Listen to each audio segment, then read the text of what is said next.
Welcome to Seedworld's Giant Views of the Industry Online, featuring leading thinkers on a monthly basis. Join us each month for a fresh perspective on key opportunities and challenges facing the industry. The real passions that you personally have with Dow. There's a couple things I really am excited about. Is the whole nutritionally enhanced corn piece. As you heard, we've been working on that and breeding with that materials for quite a few years. A lot of corn in the world is fed to animals. It's the preferred ration, and the opportunity in our silage lineup with our ruminants with full-time and for improved dairy production is excellent. We're excited. It's growing well. And then the whole nutritionally enhanced for the monogastric producers, the oil, protein, low phytate, essential amino acids. That whole platform can really change corn over the next 10 years. I think it can really add some tremendous value for the producers, the grower, the producer, and getting a better, healthier animal produced. Tell me about the next era generation, as I like to call it, with canola, and how that may help solve or address the trans fat issue in America. We many years ago, we've in our breeding program, we've always looked at high oleic, more stable vegetable oils. And when we got into the canola business, we looked at that crop and said, this is the one crop we really think you can change where it's produced, how it's crushed, and how it's transported. You've got some real flexibility both to change the crop, but also to get it grown and consumed effectively.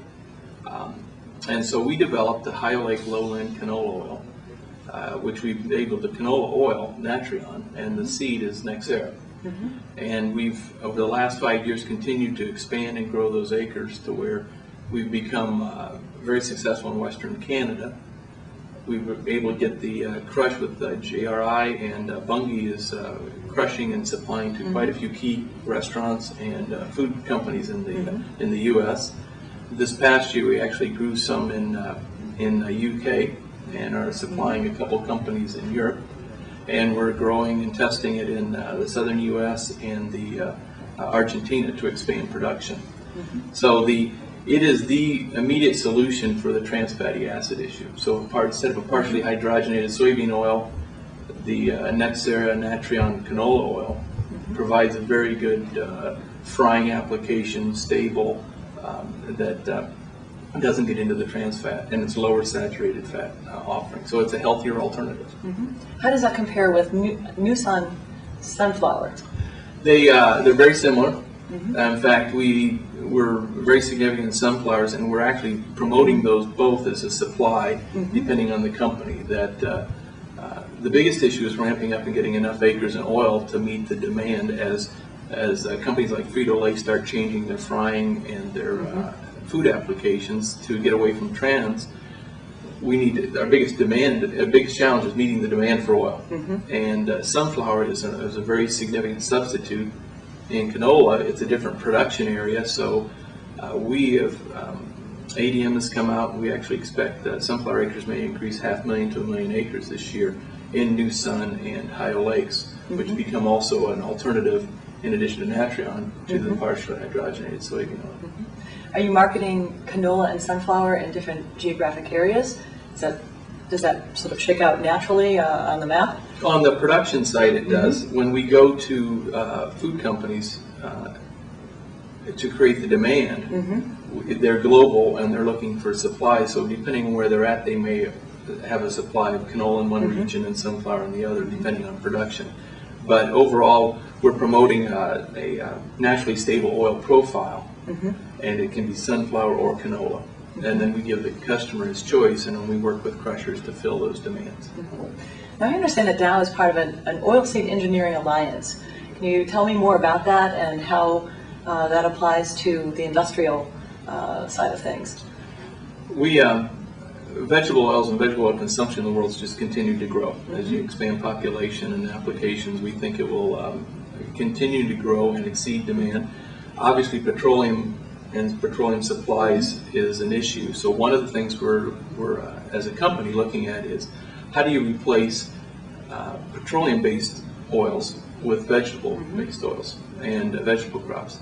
And so we have 5 universities around the world that we're looking at doing different types of applications on the esterification, the fatty acid profiles, saturated fat contents, and many industrial applications. Lower saturated fat is a benefit. So we have we think we'll be able to get to a no-sat oil with genes we have in plants. So we've been working with these universities to come up with several different ideas to get us genes and modify the oil profile so that we can then use it in industrial applications with Dow.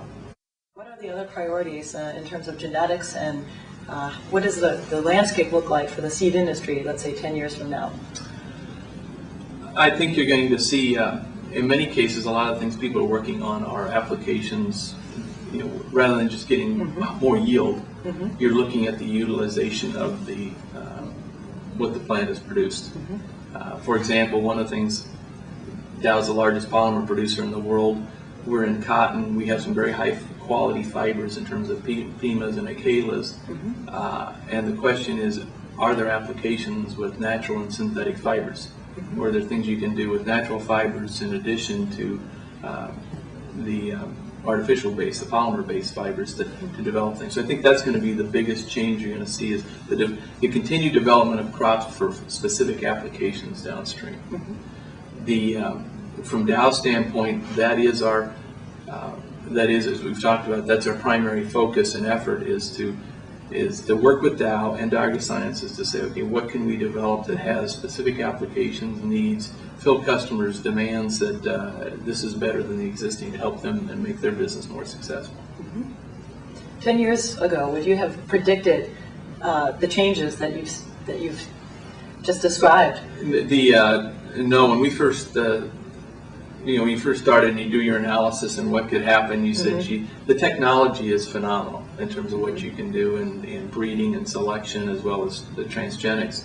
But I don't think, we would have anticipated the kind of change. We stand around and look at marvel at the U.S. grew, the average corn yield in the U.S. this year was 160 bushels per acre. In Iowa, it was over 190 bushels per acre. That is just phenomenal. I share with all my family and friends, people always talk about technology, and I say that cornfield you drive by is so different than what it was when my grandparents and parents farmed.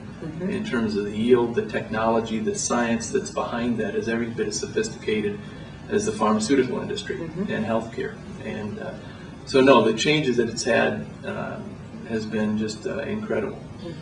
Speaking of the pharmaceutical industry, to what extent do you see the integration of agriculture, food, and medicine down the road? I think the agriculture and the food becomes very rapid and continue to be the whole channel, value chain that continues to consolidate and works together to develop specific applications. The pharmaceutical side, I think, will be applications that use plant-based materials. I think they will be separate from a true food supply. That maintaining a global, safe food supply and maintaining the trust of consumers is absolutely critical. We look at it as saying things like plant cell culture. It will be a way to completely change how you produce some pharmaceuticals versus mammalian cell culture or yeast or fermentation. We think that will dramatically change it. We just don't think it will go to a field crop situation. We think it'll always be in confined situations. What about the integration of the industry as a whole? Obviously, there's been quite a bit of consolidation, and gosh, just even the last year. Where do you see that going? Will we have as many seed companies today or tomorrow as we have today? That's always a great question. That's why we all sit around and say, how does the industry change and the structure change? A lot of it changes based on the things we've talked about in terms of the number of growers and the size of growers and the offerings that they have.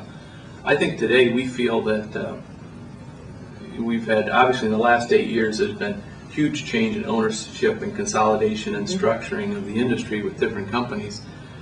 But there's still in excess of 250 retail seed companies selling corn and soybeans in the U.S. So we think that the very large multinational companies will maintain the dominant share, but we feel in most parts of the world you're going to have 20 to 30% of the market supplied by regional companies that offer very good products that provide a different level of service and relationship to customers that a multinational probably is unable to do. And there's a different buying desire, habit, and relationship that exists there. So despite some of the purchases and consolidations, historically there's some change, and then it kind of settles back in that there's some new companies that exist or some regionals that grow.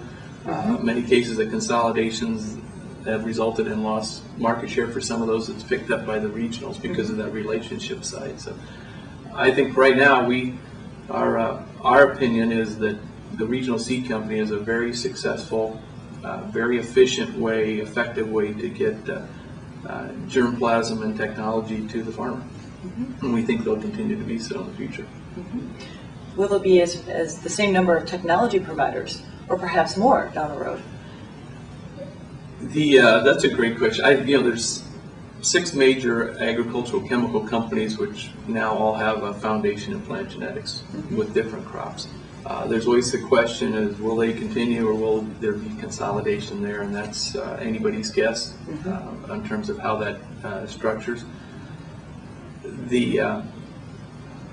I think there will be other technology providers, but it's a lot like the pharmaceutical industry. It's so expensive to develop the technology, develop it globally, and offer it in terms of the regulatory piece and the stewardship pieces that you may have local innovation done by smaller companies, but noted pharmaceutical, you typically license that technology to the large pharmaceutical company to then market it worldwide and brand it.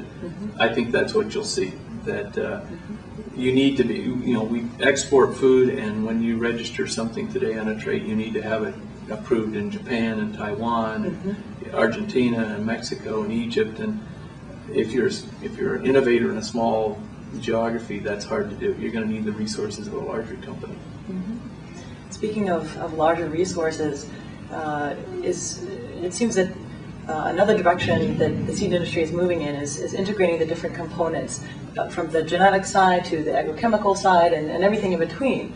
Dow seems like a very good model as far as that is concerned. Is that where the whole company is going? Very much so. Dow's always been, one of the things we've talked about internally, we've always been a very significant supplier of insecticides in corn and cotton. Lorsban, our tracer in cotton, have been very successful products. Today, we're actually replacing those with Herculex, and our white strike in cotton will do many of the things that those products do today. The seed treatments have been very successful on the cruiser and the poncho. So how you control insects in a crop is changing dramatically.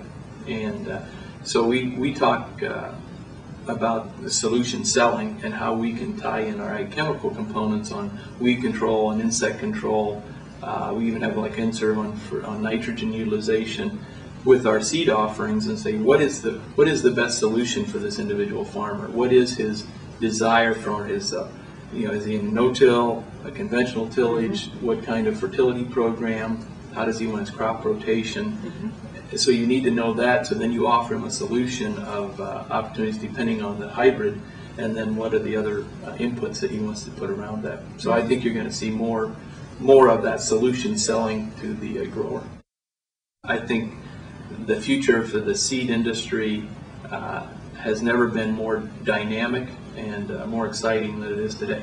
With the power of the technology and in the genetics base, it's incredible what we can do to continue to expand and grow and add value. So it's exciting to be part of it.